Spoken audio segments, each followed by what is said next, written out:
जब आपकी शक्ति बढ़ने लग जाती है तो कुछ आपके साथ अजीब व गरीब होने लग जाता है, लेकिन वो अजीब व गरीब किस प्रकार का होता है उसको हम जानते नहीं है, पहचानते नहीं है, हमें समझने में काफ़ी समय लग जाता है। आज इस वीडियो से आपको पता लग जाएगा, जब आपका तप बढ़ जाता है, आपकी भक्ति बढ़ जाती है, तो आपके साथ क्या क्या होने लग जाएगा। पहली बात तो ये होती है कि आपकी कुछ ऐसी परीक्षाएं होती हैं। मैं आज इस वीडियो में आपको सारी जानकारी बताऊंगा। अगर वीडियो अच्छी लगती है तो लाइक करना, चैनल को सब्सक्राइब करना और बेल आइकन बटन को दबाना ना भूलना, ताकि आने वाली हर नोटिफिकेशन आपको प्राप्त हो जाए। क्या होता है कि जब भी हम अपने इष्ट, अपने आराध्य की पूजा करते हैं, हमारे शरीर का ऑरा बढ़ता है, हमारे शरीर की एनर्जी बढ़ती है। वो एनर्जी, मान लीजिए हम जब मंत्र का जाप कर रहे हैं और उस मंत्र से हमें ऊर्जा प्राप्त हो रही है, तो हमारे अंदर की मलिनता बाहर आती है। कुछ ऐसे गलत गलत ख्याल होते हैं, तो समझ लेना आपकी एनर्जी से प्रभाव पड़ रहा है।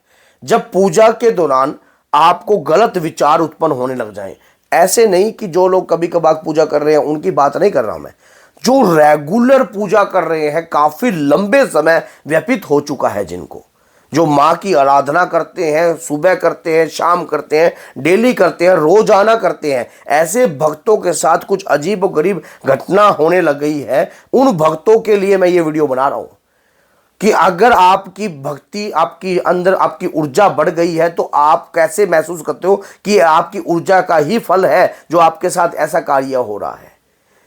तो जब आपका तेज बढ़ता है, आपकी ऊर्जा बढ़ती है, तो गलत प्रकार की आपको ख्यालात उत्पन्न होने लग जाते हैं। पूजा करते दौरान आपको गलत दृश्य दिखते हैं, गलत ख्याल आते हैं, मन में विचारधाराएं गलत आती हैं।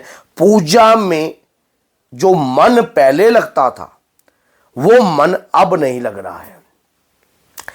अब बहुत सारे भक्तों ने ऐसा क्वेश्चन मुझसे लाइव में जब मैं आता हूं तब भी मुझसे पूछते हैं कि गुरुजी पहले तो पूजा में मन लगता था लेकिन अब नहीं लगता है, क्या कारण हो सकता है। तो सबसे बड़ा कारण तो यही है, सबसे बड़ा कारण यही है कि जब पूजा में पहले मन लगता था और अब नहीं लगता है, वो कारण यही है क्योंकि आपकी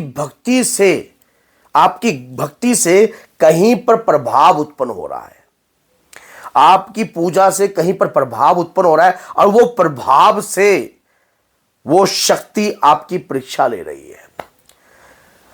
दूसरा कारण ये, जब आप पूजा पाठ करते हो, रेगुलर रोजाना पाठ कर रहे हो, रोज डेली पाठ कर रहे हो, आप सोचते हो कि आपके साथ सारा कुछ अच्छा ही अच्छा हो रहा है, और सडनली कुछ ऐसा होने लग जाता है जिसकी कल्पना भी आप नहीं कर सकते। किसी के साथ आपकी कैसा बैसी हो गई, कैसा बैसी होकर आपको अपमान होने का सामना करना पड़ा, आपको क्रोध बहुत आया, लेकिन आपके क्रोध पर क्योंकि देवता, जब आप किसी देव शक्ति की आराधना करते हो, माँ की आराधना करते हो, तो वो आपके धैर्य को पहले चेक करते हैं कि आप में कितना पेशेंस है। कहीं भक्ति अगर ज़्यादा, कई बार किसी में भक्ति की मात्रा उत्पन्न हो जाती है, माँ काली की भक्ति कर रहे हो, माँ दुर्गा की भक्ति कर रहे हो, हनुमान दादा की भक्ति कर रहे हो, और क्रोध पर काबू नहीं कर पा रहे हो, तो अगर आपको कुछ ऐसी कृपा प्राप्त हो जाए तो आप तो विनाश कर दोगे, आप तो किसी के साथ गलत कार्य कर दोगे, किसी के घर बर्बाद कर दोगे।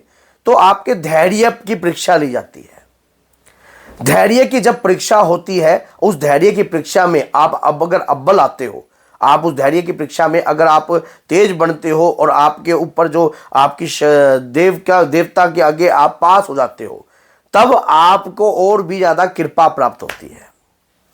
अब उसके बाद आते हैं कि धन के ऊपर, जहां धन पर आपका मोह रहता था, अब वो मोह छूटने लग गया है।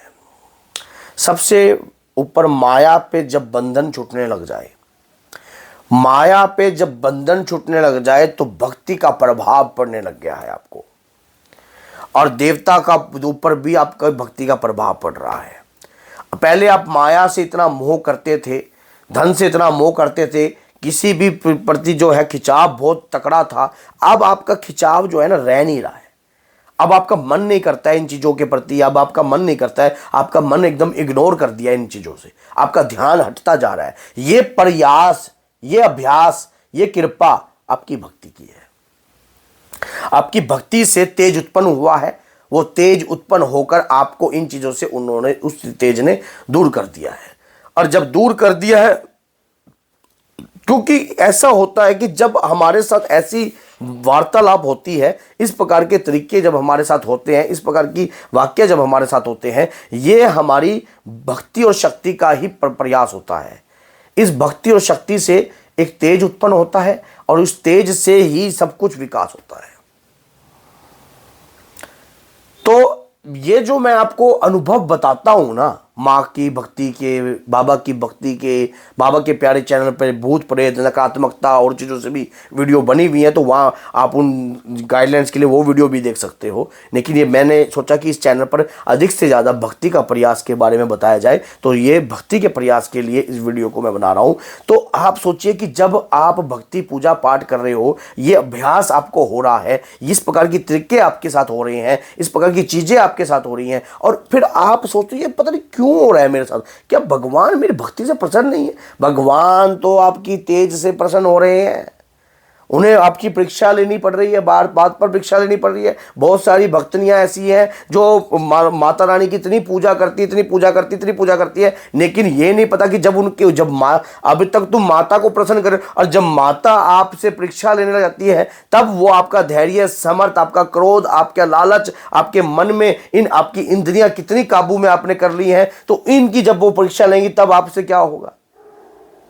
तो ये वीडियो मैंने कुछ बताई है, किसी भक्त ने मेरे से रिक्वेस्ट करी थी कि गुरुजी भक्ति से कुछ ऐसी वीडियो बनाइए, अगर हम माँ की भक्ति करते हैं तो हमें कैसे कैसे अभ्यास हो सकते हैं। तो मैंने सोचा चलो एक वीडियो में ही उतार दी जाए। तो अगर वीडियो अच्छी लगे तो लाइक करना, चैनल को सब्सक्राइब करना और बेल आइकन बटन को दबाना ना भूलना। वैसे भी बहुत सारे वीडियो के स्टेटस लगाए घूमते हो, अगर इस वीडियो का स्टेटस लगा लोगे तो क्या पता किसी का जीवन सार्थक हो जाए और आपके ऊपर भी आपके इष्ट और आपके आराध्य की किसी न किसी रूप में कृपा हो जाए। तो बोलिए जय सीताराम, जय माता।